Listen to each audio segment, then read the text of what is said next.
I'm Zach Swally. I go to CFM Littleton, and this is my story. I was raised in a Christian home. My parents are pastors. I just growing up, basically, I kind of did the right things. I didn't cuss. I didn't do any of that stuff.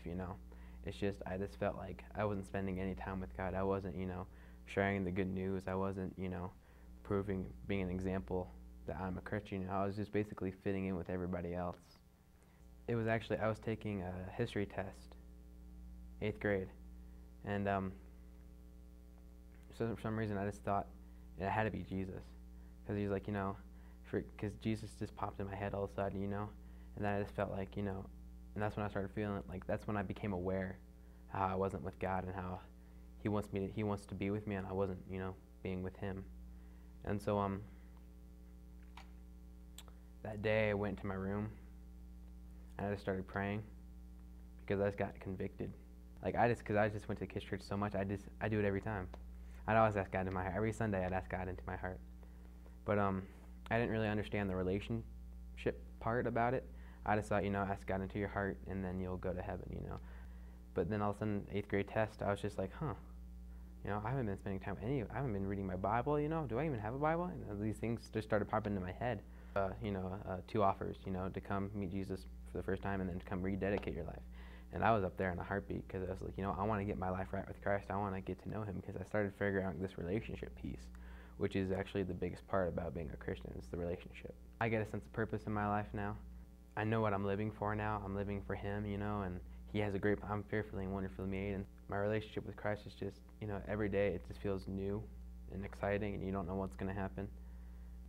It's an adventure for me all the time. God, He brings adventure into my life because, He's a fun God.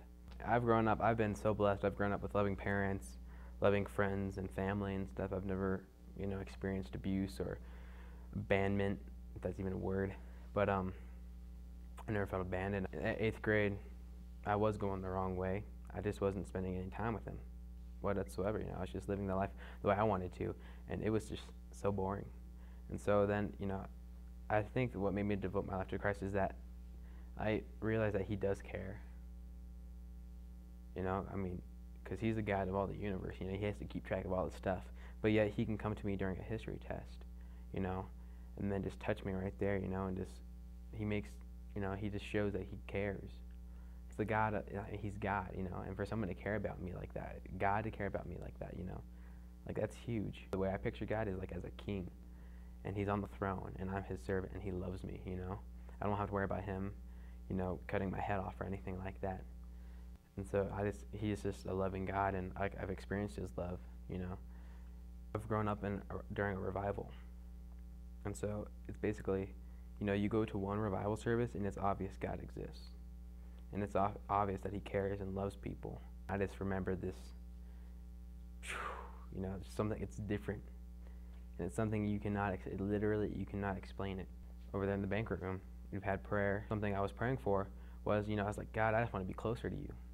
Miss Rosie came up to me and she asked, hey, she's like, you're not alone. What do you want? What do you want from God? He's like, not what your dad wants from you, not what your mom wants from you, not what anybody wants from you. What do you want from God? Miss Rosie asked Mr. Aiden.